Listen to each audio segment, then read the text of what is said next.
Oke, mungkin kalian tidak pernah mendengar atau masih asing dengan bahasa keyakinan kelas ya. Tapi dengan peraturan kelas kalian sudah pernah mendengar? Apa di kelas ini sudah ada peraturan kelas anak-anak? Peraturan kelas. Nah, hari ini Ibu akan membuat keyakinan kelas. Ya, apa bedanya peraturan kelas dengan keyakinan kelas? Ya, kalau peraturan kelas pasti sudah ditetapkan dan harus ditaati. Kalau tidak ditaati pasti akan mendapat sanksi atau hukuman. Benar seperti itu? Ya, sedangkan keyakinan kelas ini adalah kesepakatan kita bersama-sama ya untuk bisa kita bertanggung jawab dengan apa yang sudah kita yakini.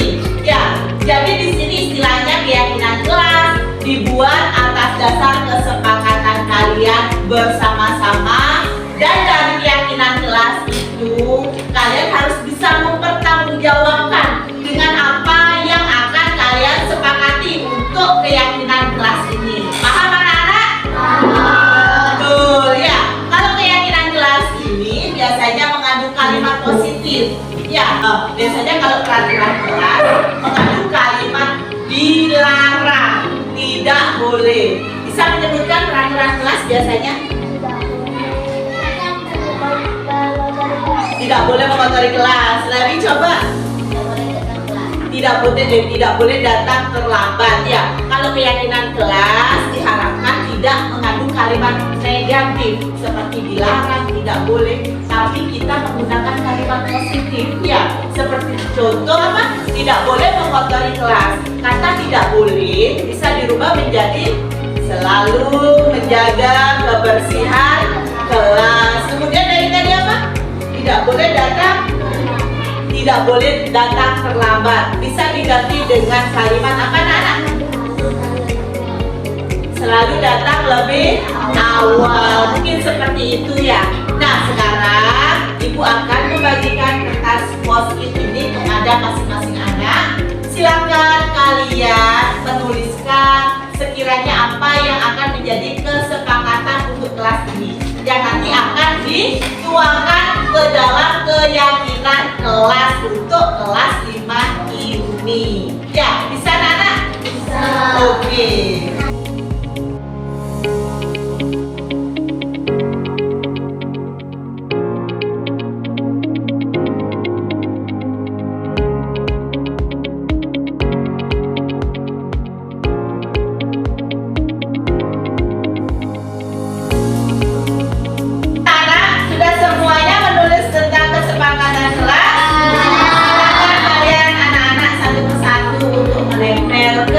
Depan sini ya, Mama tulis. Nanti akan dibacakan satu-satu oleh Ibu. Bagusin ya, oke.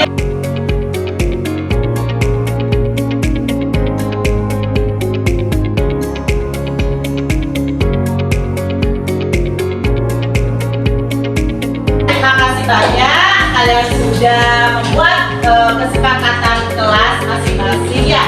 Luar biasa sekali. Dan akan dibacakan satu persatu ya. Selalu memakai seragam sekolah lengkap. Menghormati guru dan teman. Selalu piket ditelajakan masing-masing.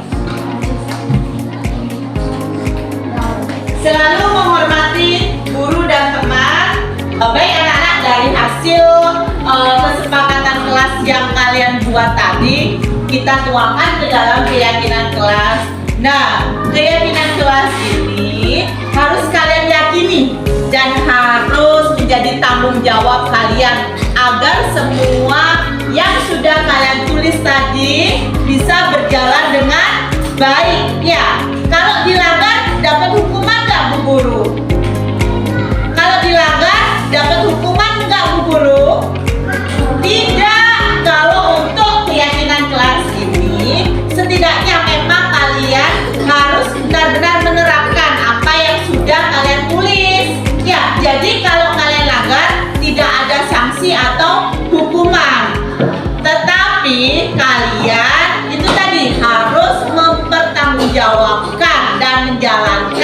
keyakinan ini dengan tanggung jawab. Ya, kesadaran dari diri kalian masing-masing. Kalau ini semua kalian lakukan atas kesadaran dan tanggung jawab, pasti akan berjalan dengan baik. Ya, pasti itu. Ya, anak-anak paham? Sekarang keyakinan kelas ini akan kita buat dalam bentuk poster ya anak-anak, yang nantinya poster dalam keyakinan kelas ini kita bisa tempel di kelas ini agar anak-anak bisa membaca dan mengingat.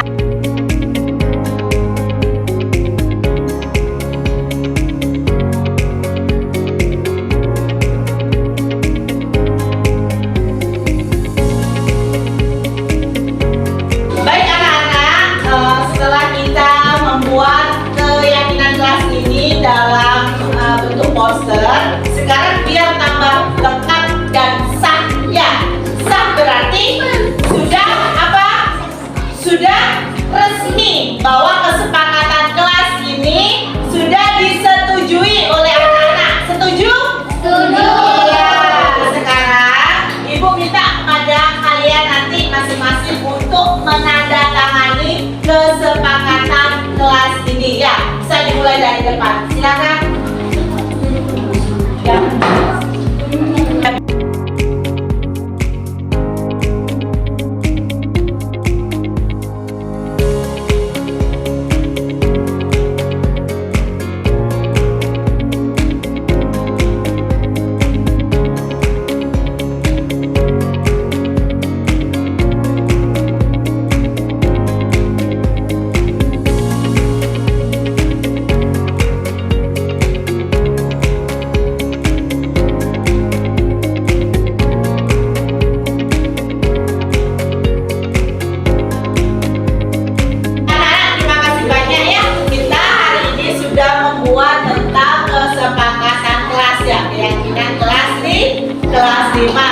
Ibu tempel di sini agar kalian bisa lihat dan mengingat apa yang menjadi kesepakatan kalian ya. Untuk hari ini Ibu akhiri. Terima kasih banyak dan selamat siang.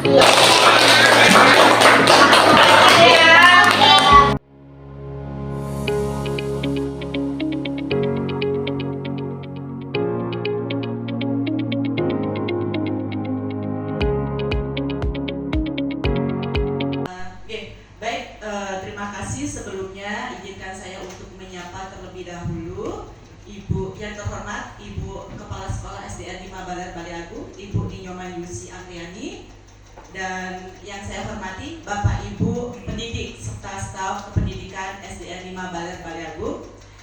Terlebih dahulu izinkan saya untuk mengucapkan salam. Selamat pagi, Assalamualaikum warahmatullahi wabarakatuh dan Om Swastiastu. Baik, terima kasih.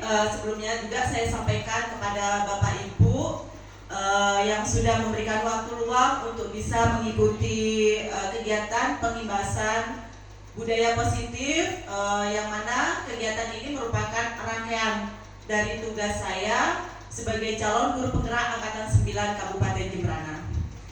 Di mana diseminasi terkait budaya positif ini merupakan bagian tugas aksi nyata di modul 1.4. Adapun topik pembahasan untuk diseminasi kali ini adalah terkait menyebarkan pemahaman dan penerapan pengalaman budaya positif bersama saya Catur Fitri Astuti, calon guru penggerak Angkatan 9 Kabupaten Jemberana. Nah, sebelum saya lanjut untuk memaparkan materi selanjutnya, saya ingin tahu dari Bapak Ibu di sini, kira-kira apa yang terbesit di benak Bapak Ibu terkait budaya positif? Siapa yang mau memberikan pendapat? Silakan. Silakan kepada Bu Kepala.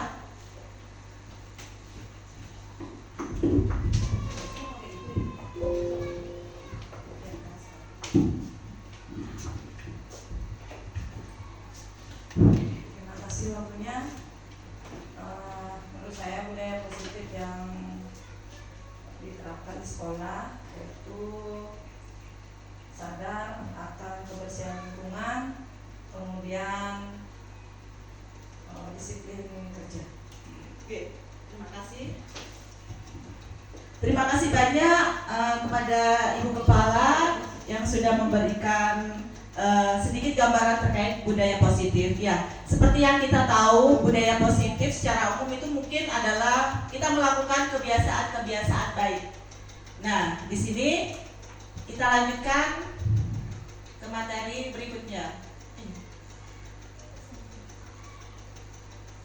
Nah, di sini adalah terkait tujuan daripada pendidikan, di mana menurut Ki Hajar Dewantara sendiri bahwa tujuan pendidikan adalah menuntut segala kodrat yang ada pada anak-anak agar mereka dapat mencapai keselamatan dan kebahagiaan yang setinggi-tingginya, baik sebagai anggota masyarakat.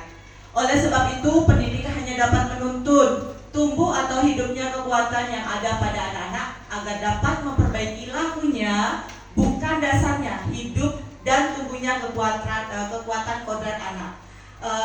Kita juga perlu tahu di sini Bapak Ibu bahwa dalam melaksanakan pembelajaran khususnya di kurikulum Merdeka ini, kita bisa memberikan pembelajaran yang berpihak pada murid. Seperti itu yang diharapkan. Karena apa?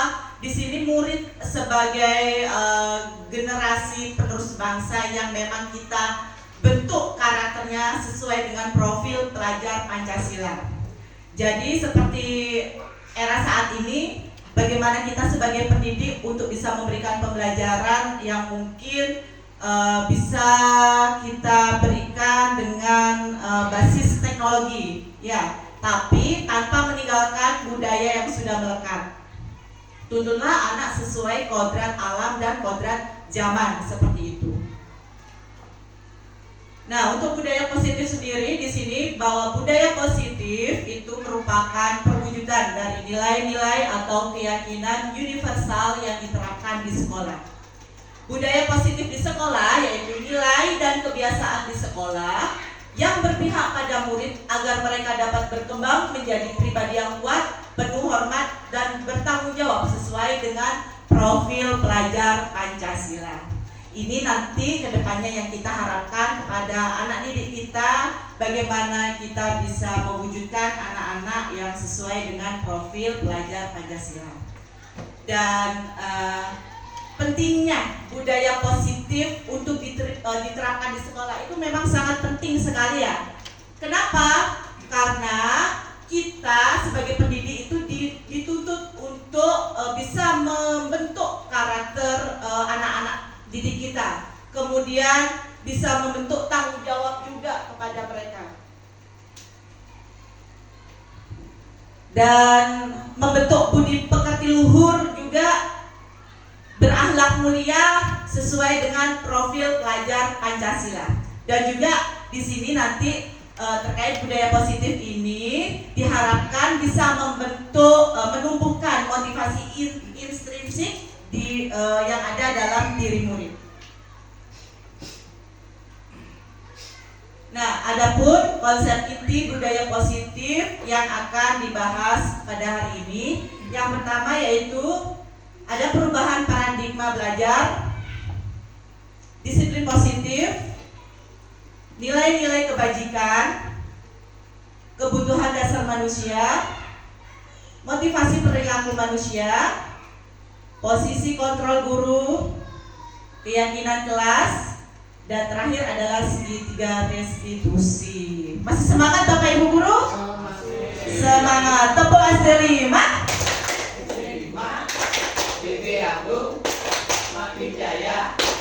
Yes, good. Ya, terima kasih banyak atas semangatnya pada pagi hari ini. Kita mulai saja dari yang pertama, yaitu pembelajaran dengan paradigma baru. Apa itu pembelajaran dengan paradigma baru? Di sini bahwa pembelajaran dengan paradigma baru merupakan pembelajaran yang dirancang berdasarkan prinsip pembelajaran berdiferensiasi, sehingga para peserta didik belajar sesuai kebutuhannya berdasarkan tahap perkembangan sesuai teori psikolog modern untuk mewujudkan profil pelajar Pancasila. Kemudian terkait pembelajaran berdiferensiasi, Bapak Ibu pasti pernah mendengar terkait pembelajaran berdiferensiasi ini. Sudah ya, pastinya ya, bahwa pembelajaran berdiferensiasi sendiri adalah suatu pendekatan yang mengakui bahwa setiap siswa memiliki kebutuhan dan kemampuan yang berbeda-beda.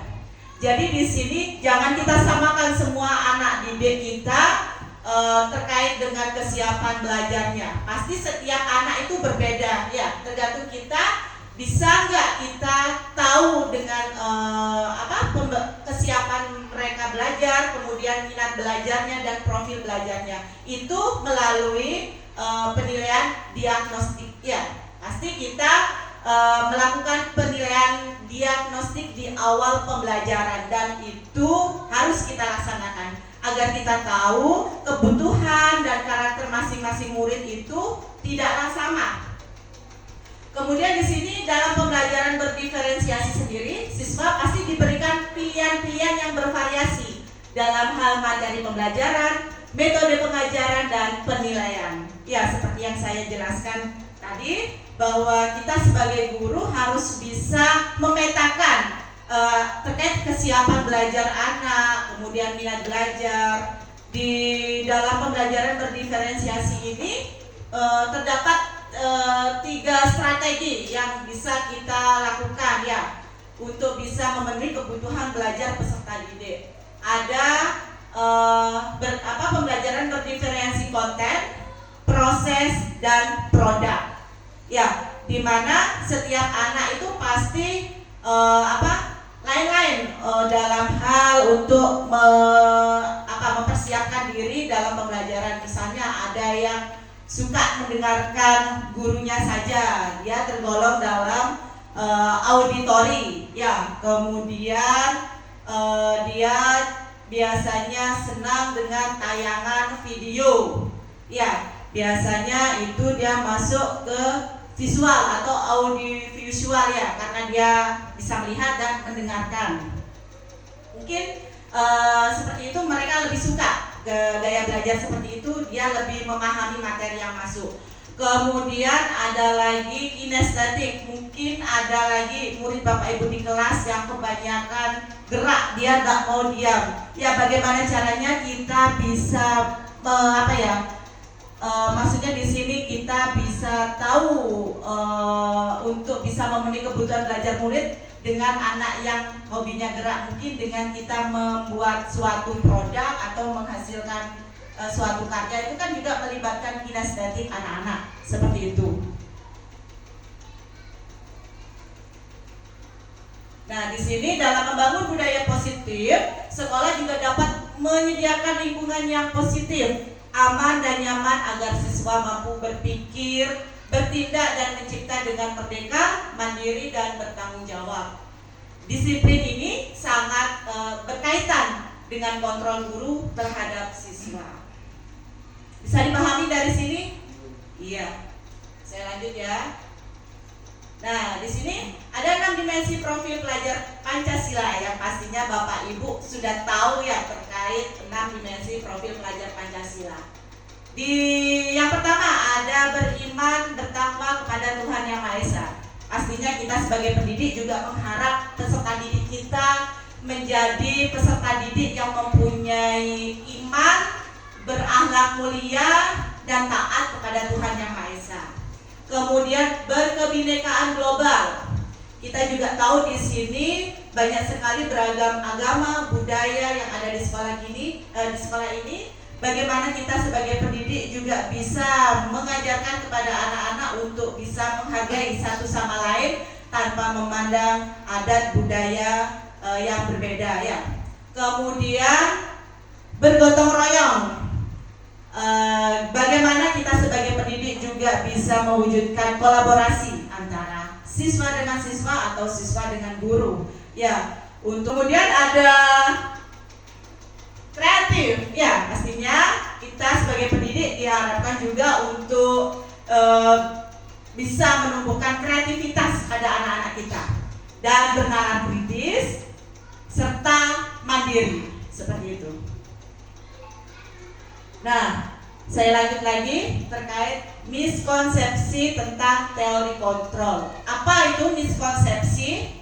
Ya, seperti yang kita ketahui, miskonsepsi itu secara umum artinya adalah kesalahpahaman. Jadi di sini ada beberapa pemahaman yang sebenarnya salah terkait teori kontrol sendiri ya. Yang pertama ada guru mengontrol murid. Ya, seperti yang kita tahu dan kita lakukan sampai sekarang ini ya, bahwa kita sebagai pendidik itu pasti kita bisa mengontrol murid ya, tetapi itu sebenarnya bukan seperti itu ya. Yang bisa mengontrol murid itu adalah mereka sendiri. Seperti kita bisa mengontrol diri kita itu bukan karena orang lain, tetapi dari dalam diri kita. Kemudian bahwa semua penguatan positif, efektif dan bermanfaat itu sebenarnya juga keliru ya. Ini merupakan pemahaman yang salah ya.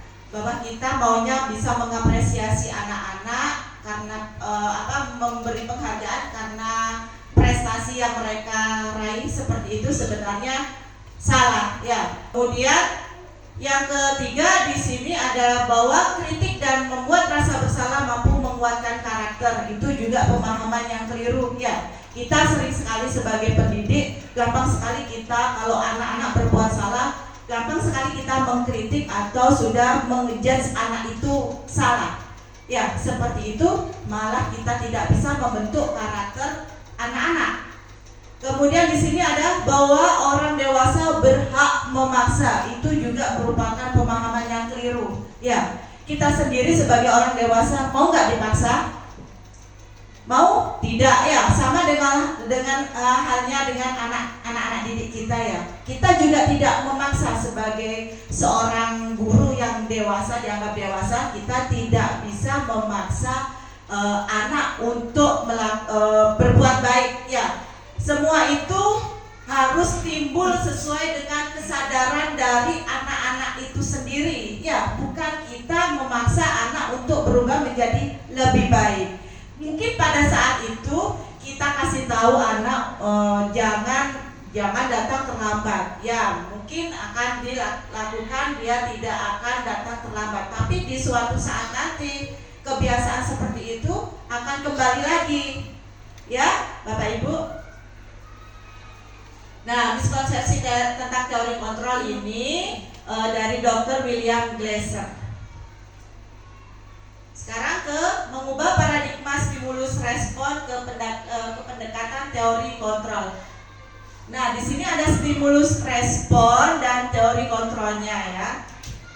Seperti juga yang kita lakukan sebagai pendidik ya. Mungkin di stimulus responnya realitas kebutuhan kita sama. Tapi menurut teori kontrol sendiri bahwa realitas kebutuhan kita berbeda. Benar kan Bapak Ibu? Ya, kita nggak mungkin mempunyai kebutuhan yang sama. Pasti setiap orang berbeda, sama hanya dengan peserta didik kita. Kemudian di sini ada semua orang melihat hal yang sama. Tapi menurut teori kontrol bahwa setiap orang itu memiliki gambaran yang berbeda. Ya, jangan dianggap sebuah hal itu sama di mata kita. Kemudian di sini kita mencoba mengubah orang agar berpandangan sama dengan kita. Ya, tapi menurut teori kontrol kita berusaha memahami pandangan orang lain tentang dunia. Makanya tidak semua orang itu memiliki pandangan yang sama. Mungkin saya lihat Bu Depi seperti apa, lain hanya seperti Pak Dedi menilai Bu Depi seperti apa. Ya, pasti kita mempunyai sudut pandang berbeda. Kemudian di sini adalah perilaku buruk dilihat sebagai suatu kesalahan. Ya, kita misalnya tahu anak-anak didik kita melakukan kesalahan. Kita sudah menganggap anak itu memiliki perilaku yang buruk. Padahal menurut teori kontrol di sini semua perilaku itu memiliki tujuan. Jangan kita langsung mengejudge anak itu nakal, jadi anak nakal. Ya, tapi kita nggak tahu bahwa anak itu memiliki tujuan apa di balik perilakunya yang seperti itu. Ya, mungkin dia di rumah ada masalah di keluarga, atau mereka anak-anak itu memang ingin mencari kesenangan dengan caranya seperti itu. Makanya kita sebagai guru jangan langsung mengejas anak kalau dia sudah berperilaku buruk, ia adalah anak yang nakal. Tidak, ya. Kemudian orang lain bisa mengontrol saya, tapi menurut teori kontrol hanya Anda yang bisa mengontrol diri Anda. Ya, Bapak Ibu, ibarat kita mengepal tangan di sini ya. Saya mengepal tangan, tapi Pak Denny mencoba merayu untuk membuka kepalan tangan saya. Tergantung dari saya sendiri, saya mau membuka kepalan tangan saya atau tidak. Itu kita sendiri yang bisa mengontrol, Bapak Ibu. Kemudian di sini ada saya pemaksaan ada saat bujukan gagal. Ya. Tapi menurut teori kontrol, kolaborasi dan konsensus menciptakan pilihan-pilihan baru. Misalnya ada anak nakal sekali, kemudian bagaimana kita caranya untuk bisa membujuk dia supaya bisa berubah menjadi berperilaku yang baik, tapi gagal. Nah, kemudian kita bagaimana sih untuk bisa berkolaborasi dengan teman sejawat misalnya agar bisa merubah perilaku dia dan menyepakati apa nantinya yang bisa menjadi acuan dia untuk bisa berubah menjadi lebih baik. Kemudian materi model berpikir menang kalah, dan menurut teori kontrol adalah model berpikir menang-menang. Ya. Nah, di sini langsung saja saya lanjutkan ke materi apa makna disiplin positif. Mungkin Bapak Ibu ada yang tahu di sini terkait disiplin positif. Nah, di sini disiplin positif sendiri, disiplin berasal dari kata disiplina yang artinya belajar. Disiplin mengacu pada disiplin diri yang memiliki tanggung jawab terhadap apa yang dilakukannya berdasarkan nilai-nilai yang diyakini. Disiplin positif merupakan salah satu cara penerapan disiplin yang bertujuan untuk menumbuhkan kesadaran serta memberdayakan peserta didik tanpa imbalan, penghargaan atau reward, ancaman atau hukuman. Nah, seperti yang saya jelaskan tadi ya, terkait kita mau mengapresiasi anak dalam bentuk penghargaan, misalnya hadiah ataupun sebuah dalam bentuk piala mungkin karena penghargaannya. Sebenarnya itu tidak akan bisa memunculkan motivasi intrinsik dari dalam diri anak. Ya, siapa tahu nanti untuk jangka panjang mereka berubah, tidak seperti itu. Nah, sebagai pendidik, tugas kita adalah menciptakan peserta didik yang memiliki disiplin diri sehingga mereka berperilaku mengacu kepada nilai-nilai kebajikan universal dan memiliki motivasi intrinsik dalam perubahan perilaku ke arah yang lebih baik. Lanjut. Nah, di sini terkait nilai-nilai kebajikan sendiri yang ada pada diri kita ya untuk menciptakan disiplin positif itu, bahwa nilai-nilai kebajikan di sini adalah nilai yang disepakati bersama terlepas dari suku bangsa, agama, bahasa maupun latar belakangnya.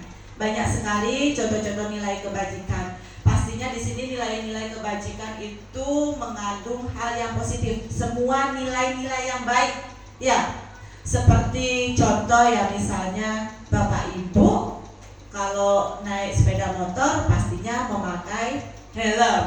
Nah, motivasinya apa kalian memakai helm? Coba Pak Denny.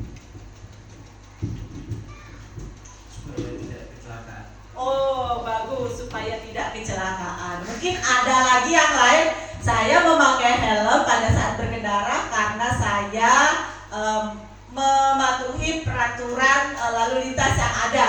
Nah, seperti itu sebenarnya hal yang keliru ya. Yang benar bagaimana sih kita itu bisa maksudnya menumbuhkan nilai-nilai kesadaran yang ada di diri kita bahwa memang penting kita memakai helm itu karena untuk keselamatan pada diri kita sendiri ya. Nilai kebajikan itu nilai kebajikan yang ada di contoh kita tadi kan keselamatan seperti itu, bukan karena kita memakai helm karena kita mematuhi peraturan lalu lintas. Kalau tidak memakai helm pasti nanti akan ditilang sama polisi. Tidak seperti itu ya. Itu harus muncul dari dalam diri kita sendiri, kesadaran akan keselamatan untuk kita ya.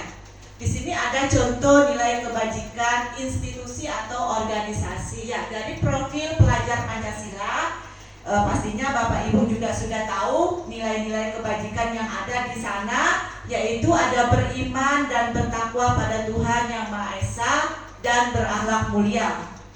Kemudian berkebinekaan global, gotong royong, mandiri, kreatif, dan bernalar kritis. Ini semua merupakan nilai-nilai baik yang ada di dalam profil pelajar Pancasila. Benar kan Bapak Ibu? Iya. Kemudian ada lagi contoh nilai kebajikan dari organisasi Ibu Primary Years Program atau PYP ya. Di sana ada nilai kebajikan toleransi, rasa hormat, integritas, mandiri, menghargai, antusias, empati, keingintahuan, kreativitas, kerjasama, percaya diri, dan komitmen. Ya. Dan ada lagi contoh nilai kebajikan dari organisasi keterampilan hidup atau life skill ya. Di sana ada dapat dipercaya, lurus hati, pendengar yang aktif, tidak merendahkan orang lain dan memberikan yang terbaik dari diri. Ya, semua di sini adalah nilai-nilai kebajikan. Ya, yang ada kan semuanya mengandung makna baik. Ya, semua adalah hal-hal yang baik yang harus kita tumbuhkan di dalam diri kita atau peserta didik kita. Nah, lanjut. Sekarang terkait kebutuhan dasar manusia ya. Pastinya kita sebagai orang dewasa kan juga memiliki kebutuhan dasar ya. Sama halnya dengan peserta didik ya.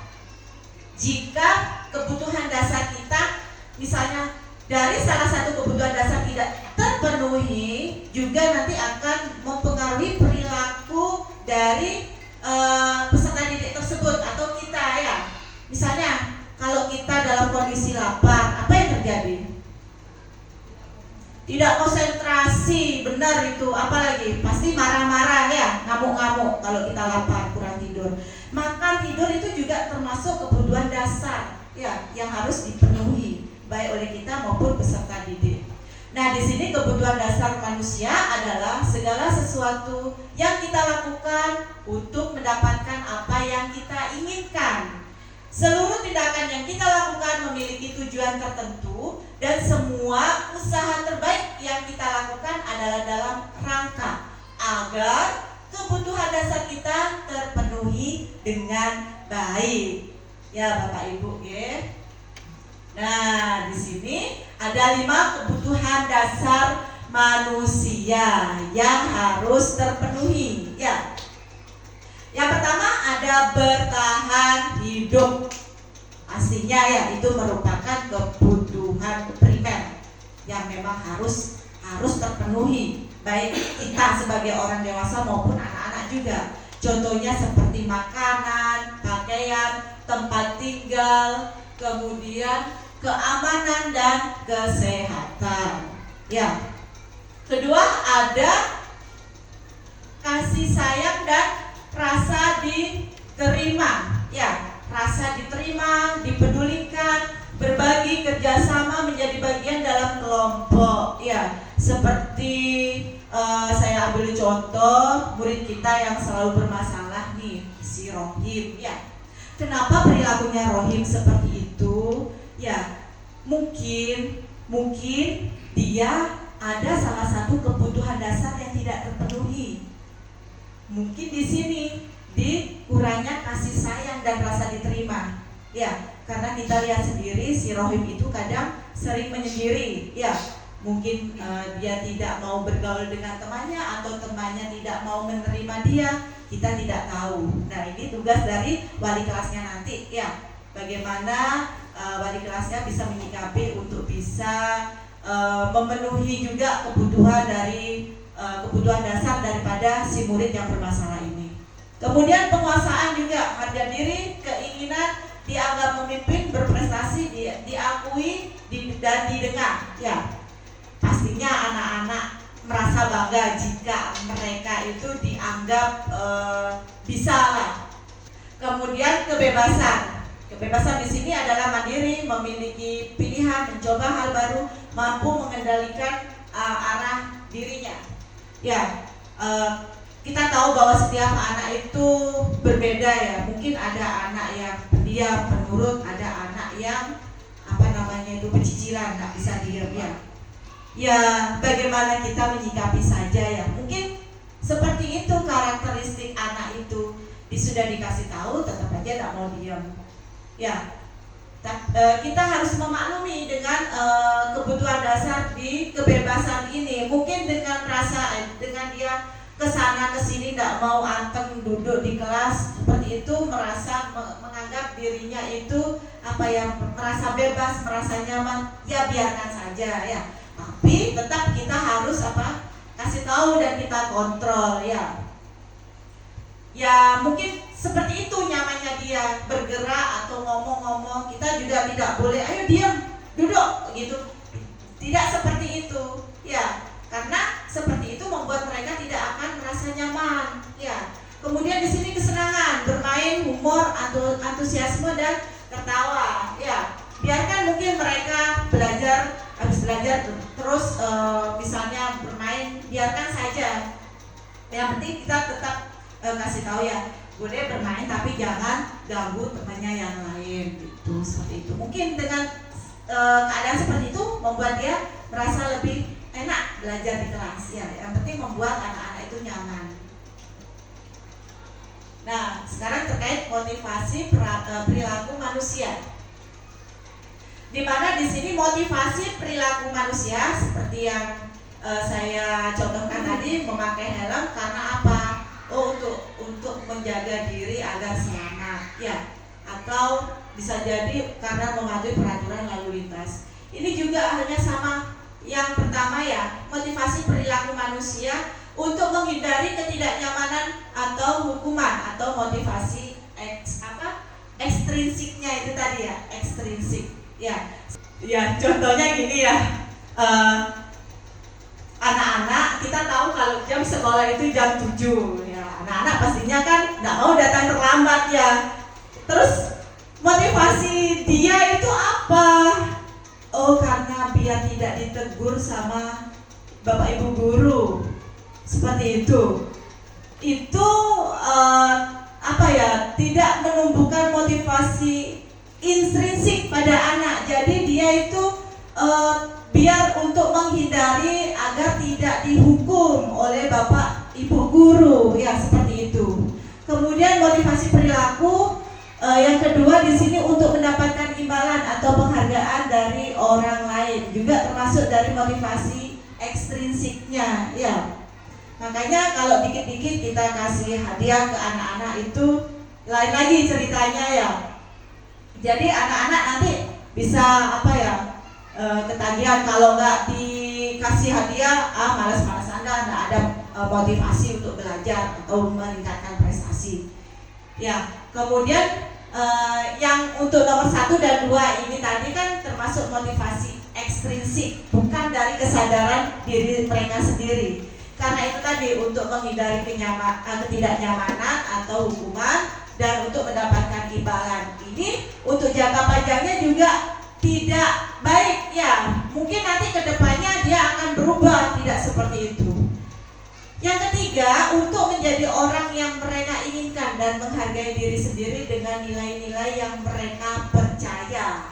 Ini yang ketiga baru termasuk motivasi intrinsik, ya. Berarti menumbuhkan kesadaran dari diri siswa tersebut, ya, menjadi orang yang mereka inginkan. dan menghargai diri sendiri dengan nilai-nilai yang mereka percaya. Saya datang tepat waktu ke sekolah, ya karena saya bertanggung jawab sebagai murid, saya tidak boleh terlambat. Ya, bukan karena untuk menghindari hukuman dari guru atau mendapat imbalan dari guru, tidak seperti itu. Nah, di sini hukuman, konsekuensi dan restitusi. Ya, apa sih perbedaan dari hukuman, konsekuensi dan restitusi? Ya, agar Bapak Ibu tahu di sini ya, secara umum kita taunya hukuman, menghukum anak-anak ya. Hukuman di sini itu sifatnya tidak terencana atau tiba-tiba. Misalnya tidak mengerjakan PR, ayo lari 10 kali putar lapangan, seperti itu hukuman, namanya hukuman. Dan murid tidak tahu apa yang akan terjadi atau tidak dilibatkan karena bersifat spontanitas. Guru itu memberikan sanksi atau hukuman. Tidak mengerjakan PR, ayo misalnya push up 10 kali, seperti itu. Anak kan nggak tahu apa-apa konsekuensi yang mereka hadapi. Kemudian bersifat satu arah karena yang memerintahkan hanya dari guru saja. Dan berupa hukuman, biasanya ya berupa hukuman fisik atau psikis. Ya, makanya di sini kita sebagai pendidik juga hati-hati ya dalam bertindak, misalnya memberikan hukuman. Apalagi hukuman psikis, misalnya kita kadang keceplosan ngomong ya ke anak-anak yang menyakitkan hati, itu juga akan berdampak panjang kepada anak-anak. Makanya kita sebagai pendidik juga harus bisa menjaga lisan kita agar jangan menjadikan anak-anak itu trauma dengan apa yang kita sampaikan ke dia. Ya, seperti itu. Kemudian ada konsekuensi di sini. Kalau konsekuensi itu sifatnya terencana atau disepakati sesuai peraturan. Jadi beda ya hukuman dan konsekuensi. Kalau konsekuensi di sini memang kita sudah buat peraturan sebelumnya dan disepakati oleh anak-anak. Misalnya tadi ya, kamu datang terlambat. Ya, apa kesepakatan yang dibuat sebelumnya dengan hukuman dengan pelanggaran seperti itu. Misalnya datang terlambat. Menulis saya tidak akan terlambat lagi datang ke sekolah sebanyak 100 kali, menulis seperti itu. Itu merupakan konsekuensi karena sudah disepakati di awal dan menjadi konsekuensi anak-anak jika itu dilanggar seperti itu. Paham Bapak Ibu dari sini? Ya. Kemudian murid tetap dibuat tidak nyaman dengan konsekuensi itu. Bayangkan Bapak Ibu sendiri mau nggak kalau dihukum misalnya datang terlambat disuruh menulis, saya tidak akan datang terlambat lagi sebanyak 100 kali. Mau? Ya, pasti tidak mau, sama halnya dengan anak-anak. Tidak akan nyaman seperti itu. Dan sikap guru selalu memonitor murid. Ya. Kemudian di sini ada lagi restitusi. Ya, saya juga baru tahu nama restitusi ini selama saya mengikuti kegiatan guru penggerak. Ya, taunya yang dulu-dulu cuma hukuman dan konsekuensi saja.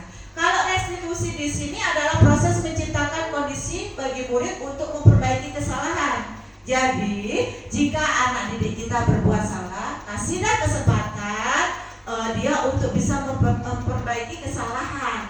Ya, dengan kita sebagai manajer di sana nanti akan menanyakan seperti apa sih kejadiannya, alasannya kenapa kamu melakukan hal seperti itu.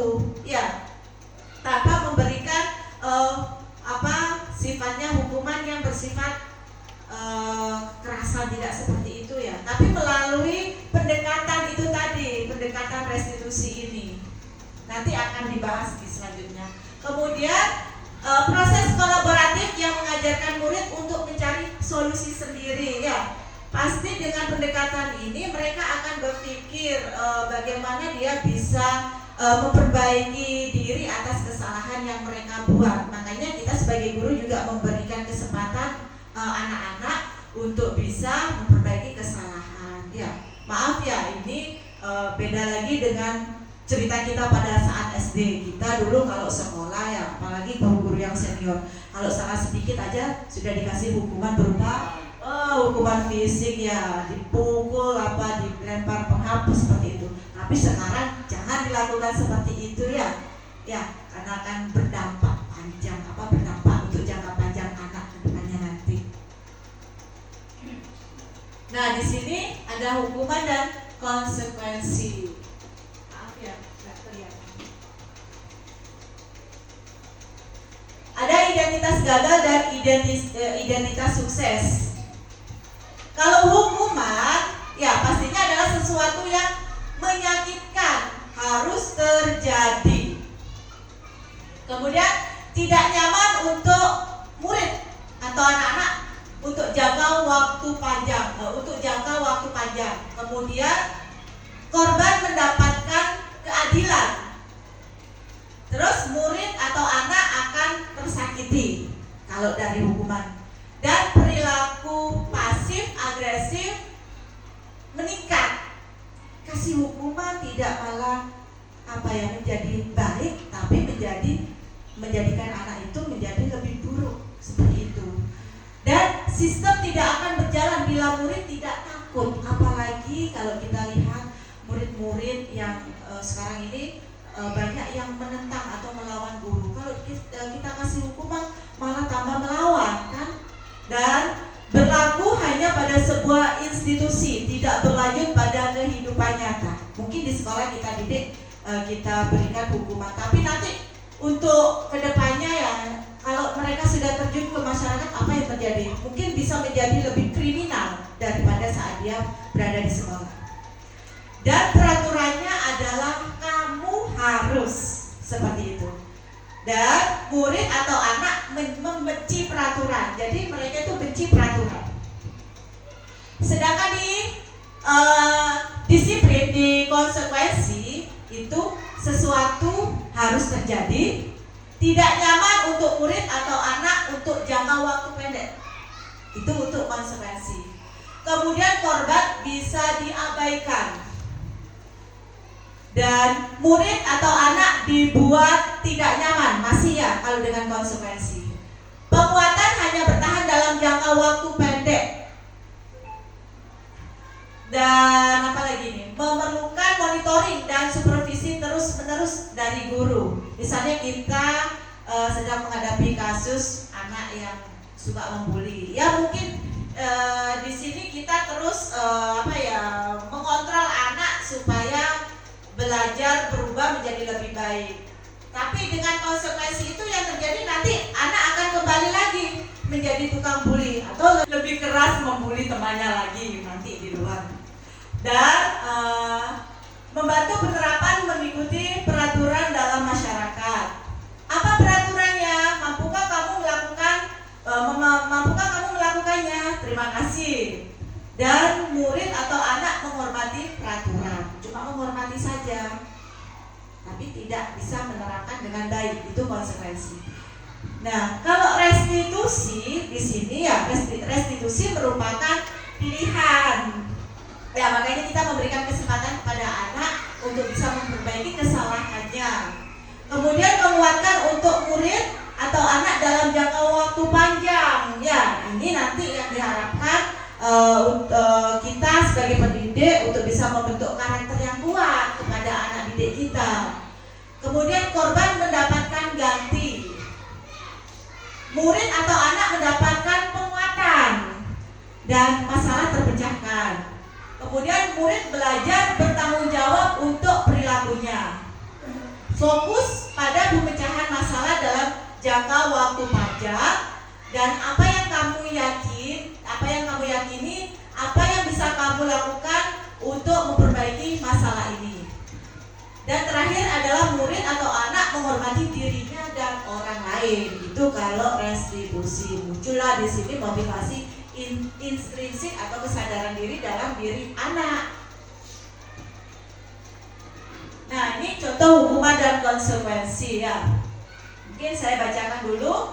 Ada kalimat negatif, netral, dan positif ya dari hukuman dan konsekuensi. Kalau kalimat negatifnya, awas kalau dilakukan lagi ya, nanti awas kamu. Biasanya kan kita seperti itu kepada anak-anak ya. Netralnya apa? Netralnya di sini lakukan apa yang saya katakan. Kemudian positifnya, apakah hal ini yang sesungguhnya ingin kamu lakukan? Ya. Kemudian ada lagi kalimat negatifnya mode paksaan, netralnya stimulus respon, dan positifnya adalah teori kontrol. Kemudian di sini ada negatifnya mendorong menyerahkan diri. Netralnya mendorong kepatuhan dan positifnya mendorong disiplin positif. Kemudian di sini ada lagi negatifnya adalah konsep diri buruk, netralnya ya konsep diri baik. Kalau positifnya ya konsep diri kuat. Kemudian negatifnya lagi murid atau anak belajar menyembunyikan kesalahan. Netralnya murid atau anak belajar taat peraturan, taat saja. Kalau di sini positifnya dari restitusi, murid atau anak belajar memecahkan masalah. Ya. Terus ada lagi negatifnya, mencoba mengontrol anak dengan penguatan negatif, membayar impas kesalahan. Netralnya mencoba mengontrol anak dengan penguatan positif. Positifnya, anak paham bahwa dirinya sendiri yang pegang kendali kontrol. Ya, makanya kita sebagai guru tidak bisa mengontrol murid. Ya. Kemudian di sini ada lagi yang negatif adalah dampak pada murid marah, merasa bersalah, rendah diri dan mengasingkan diri. Netralnya kehilangan hak waktu jeda seorang diri dan penahanan.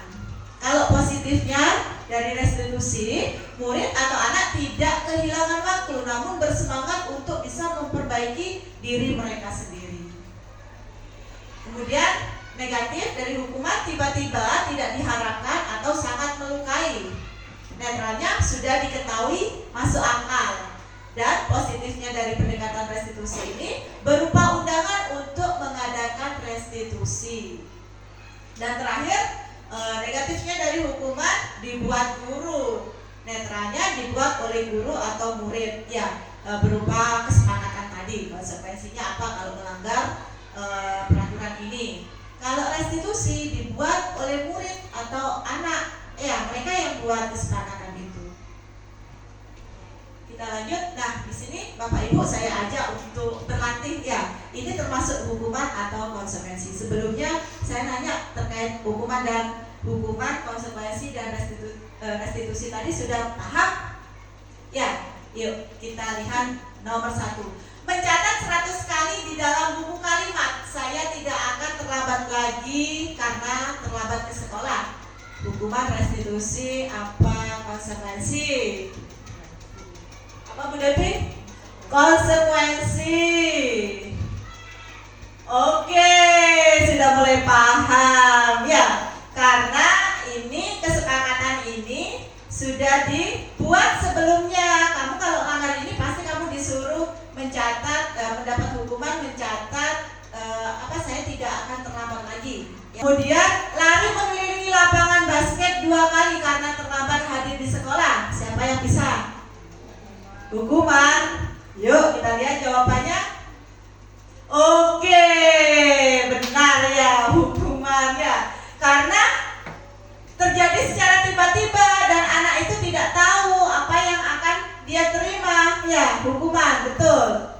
Kemudian membersihkan coretan yang dibuatnya di meja tulis. Apa Bu? Konsekuensi. Yang lain? Membersihkan coretan yang dibuatnya di meja tulis. Kita lihat jawabannya. Konsekuensi. Ya. Kemudian yang keempat, murid diminta untuk push up 15 kali karena tidak menggunakan masker ke sekolah. Hukuman. Ya. Kemudian menggantikan kertas tugas teman yang telah dicoret-coret. Apa? Menggantikan kertas tugas teman yang telah dicoret-coret.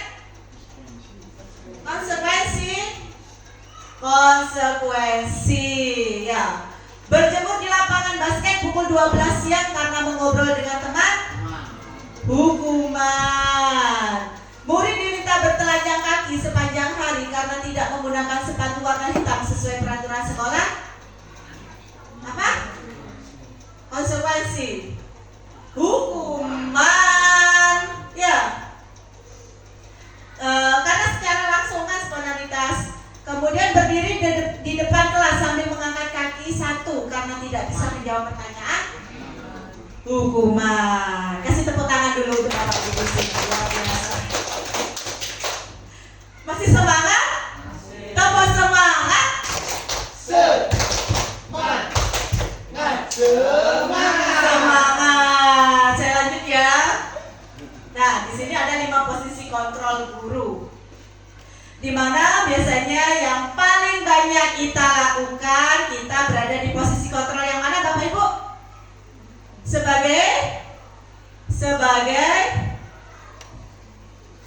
Sebagai apa? Ada penghukum, pembuat rasa bersalah, teman, pemantau, atau manajer kah? Jika ada anak-anak yang berbuat salah, biasanya kebanyakan kita berada di posisi kontrol yang yang mana? Penghukum, ya. Iya, tidak memungkiri memang saya juga itu, ya, sebagai penghukum tiba-tiba saja langsung kasih hukuman, ya. Contohnya hormat bendera 1 jam. Kasihan anak, ya. Yang terjadi apa? Tidak akan membawa kebaikan jadinya ya. Malah anak akan semakin menjadi lebih brutal lagi. Kemudian posisi kontrol guru sebagai pembuat rasa bersalah. Kadang ini juga kita lakukan loh ya. Tiba-tiba nuduh anak aja itu anak itu salah, memang salah ya.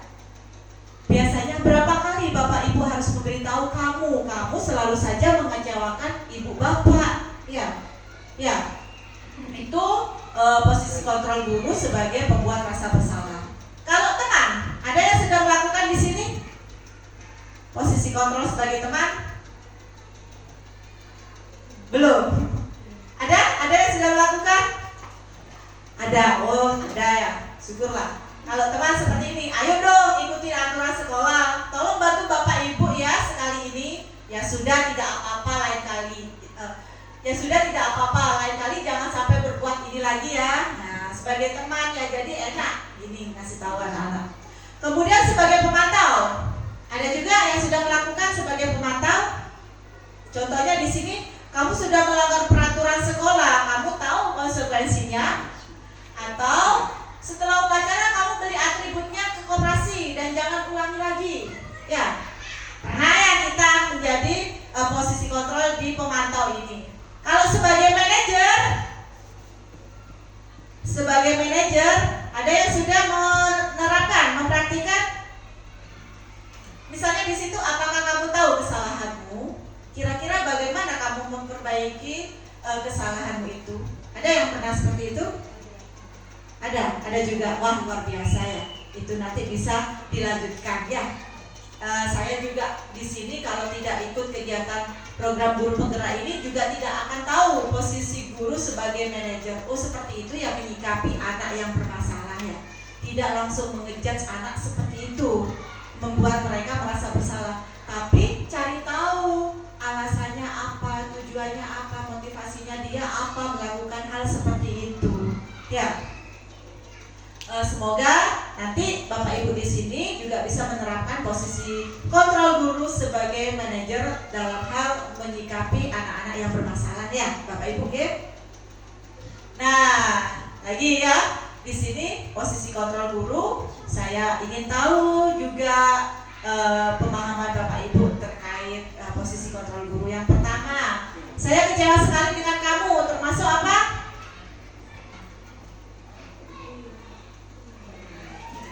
Membuat rasa bersalah. Oke, ya seperti ini. Kalau guru sebagai posisi kontrol pembuat rasa bersalah, pasti sering dia mengatakan saya kecewa sekali dengan kamu. Ya, ingat. Oh iya, saya sebagai pembuat orang merasa bersalah. Kemudian kamu tidak pernah benar melakukannya.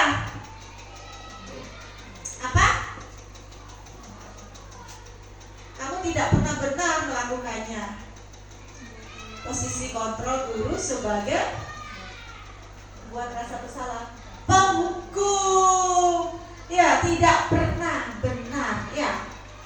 Penghukum di sini. Kemudian ayolah lakukan demi ibu bapak.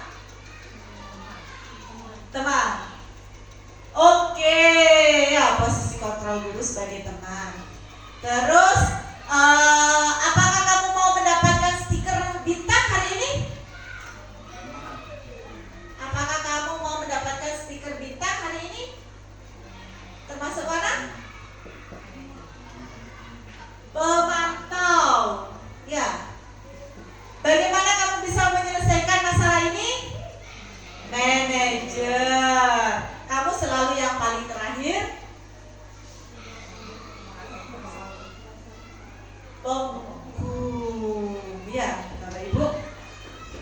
Ini tadi terkait posisi kontrol guru. Nah, sekarang kita masuk ke keyakinan kelas. Mengapa keyakinan kelas? Mengapa bukan peraturan kelas? Siapa yang bisa menjawab? Apa sih bedanya keyakinan kelas dan peraturan kelas? Yang kita tahu selama ini adalah peraturan kelas, ya, peraturan sekolah, pokoknya hal-hal yang berbau peraturan. Kalau keyakinan, ada yang sudah menerapkan di kelasnya masing-masing? Belum. Apa bedanya peraturan dan keyakinan kelas?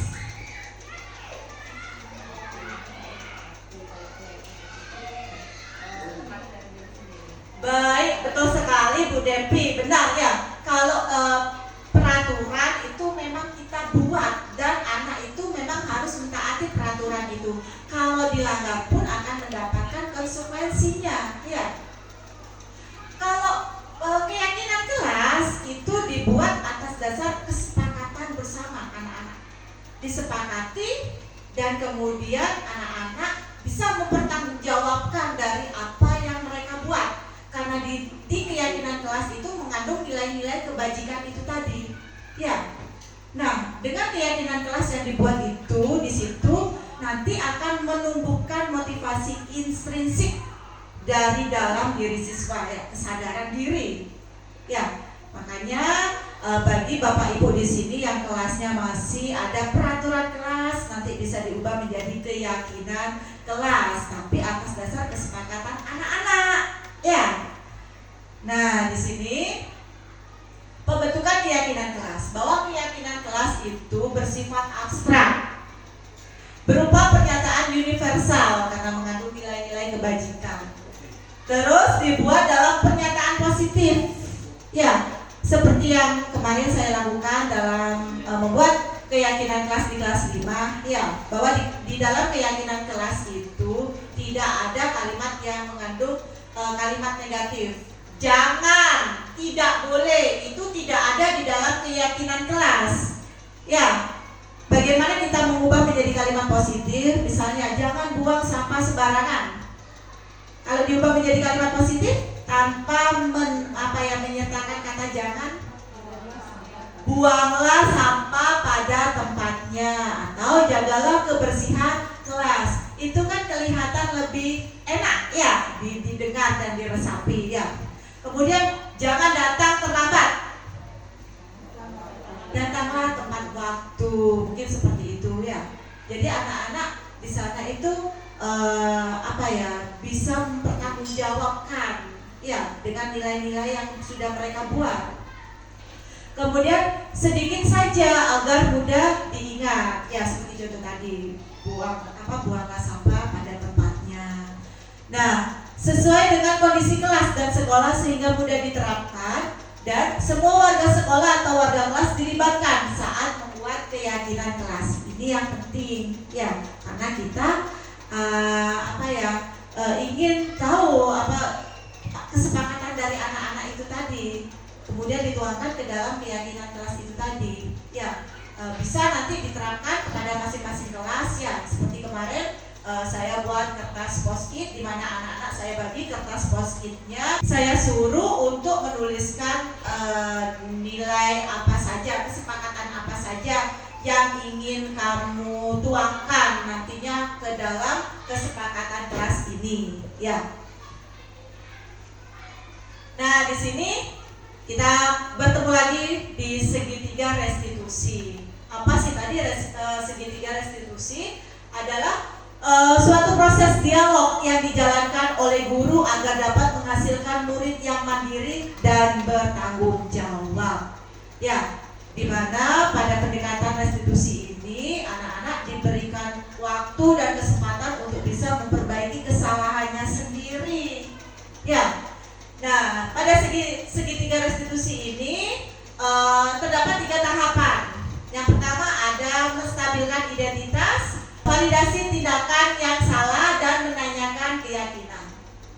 Di menstabilkan identitas, ya, berdasarkan prinsip membuat kesalahan adalah bagian dari proses pembelajaran. Biasanya kalimatnya seperti ini: berbuat salah itu wajar. Tidak ada manusia yang sempurna. Ibu bapak juga pernah melakukan itu. Ibu bapak tidak mau mencari siapa yang salah, tapi ibu bapak ingin mencari solusi dari permasalahan ini. Kemudian kamu berhak merasa begitu. Kan lebih enak jadinya ya kalau kita menerapkan pendekatan restitusi kepada anak-anak. Di tahapan validasi tindakan yang salah itu berdasarkan prinsip setiap perilaku berupaya memenuhi suatu kebutuhan tertentu. Biasanya kita menyampaikan kalimat seperti ini: kamu pasti punya alasan mengapa kamu melakukan hal itu. Kemudian, padahal kamu bisa melakukan yang lebih buruk dari ini ya. Kemudian kamu patut bangga karena telah melindungi sesuatu yang penting buat kamu. Atau kamu melakukannya karena mempertahankan sesuatu yang penting bagi kamu.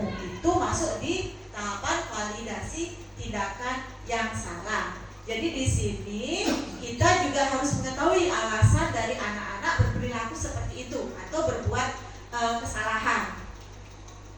Tahapan ketiga di sini adalah menanyakan keyakinan kelas. Berdasarkan prinsip teori kontrol bahwa pada dasarnya kita termotivasi secara intrinsik. Biasanya kalimatnya seperti ini: apa keyakinan kelas kita? Kalau memang sudah membuat keyakinan kelas, ditanyakan kembali biar mereka itu mengingat dan sadar dengan keyakinan kelas yang sudah dibuat. Kemudian nilai-nilai apa yang telah disepakati bersama? Pastinya pada saat pembentukan keyakinan kelas kan di sana ketua nilai-nilai kebajikan. Dan seperti apa gambaran sebuah kelas yang ideal menurut kamu? Atau kamu ingin menjadi orang yang seperti apa? Itu pada tahapan menanyakan keyakinan. Nah, Bapak Ibu, sebentar saya putarkan video yang sudah saya buat kemarin terkait contoh penerapan segitiga restitusi.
Ibu ingin tahu sebenarnya alasannya kenapa Winda sampai datang sekolah itu. Kenapa saya? Karena tidur kemalaman. Tidur kemalaman. Udah berapa Winda tidur semalamnya? Terus apa yang Winda lakukan? Terus karena nonton drama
Oke, Bapak Ibu, seperti itu contoh pendekatan restitusi dalam hal menangani siswa yang terlambat.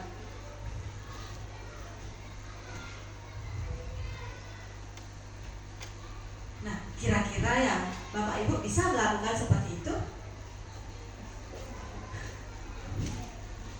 Kalau kita dihadapkan sama anak-anak yang bermasalah, pasti kan emosi kita yang didahulukan ya. Kita menyikapi anak juga dengan emosi jadinya ya. Apalagi dengan kasus berat, pasti kita juga langsung marah-marah dan mengejek dia, perbuatanmu itu sudah keterlaluan gitu, seperti itu kan. Nah, sekarang bagaimana kita berusaha untuk menjadi lebih baik sebagai pendidik agar kedepannya juga memberikan dampak yang baik untuk anak-anak, membentuk karakter anak-anak menjadi lebih kuat lagi ya. Tidak seperti kita sebagai posisi guru sebagai penghukum atau pembuat rasa bersalah, itu bisa kita lebur pelan-pelan ya, dan kita bisa menjadi posisi kontrol di manajer. Kita buat kita terapkan secara perlahan-lahan ya. Bisa Bapak Ibu? Iya, bagus. Nah, untuk sesi terakhir di sini sebagai penutup, dalam penerapan program disiplin positif hendaknya guru memiliki standar kepribadian profesional dan sosial yang baik, di mana guru mampu merefleksi dirinya dalam posisi kontrol saat ini. Bagaimana perjalanan dirinya sebagai among atau manajer yang menuntun murid-muridnya menjadi insan yang mandiri, merdeka, dan bertanggung jawab sesuai dengan standar nasional pendidikan. Dan saya harapkan melalui kegiatan penghibasan ini semoga bisa memberikan kebermanfaatan untuk kita semua, dan kedepannya bisa merubah sekolah ini menjadi lebih baik lagi. Saya ucapkan terima kasih banyak kepada Bapak Ibu atas waktunya untuk bisa mengikuti acara ini. Sekian dan terima kasih.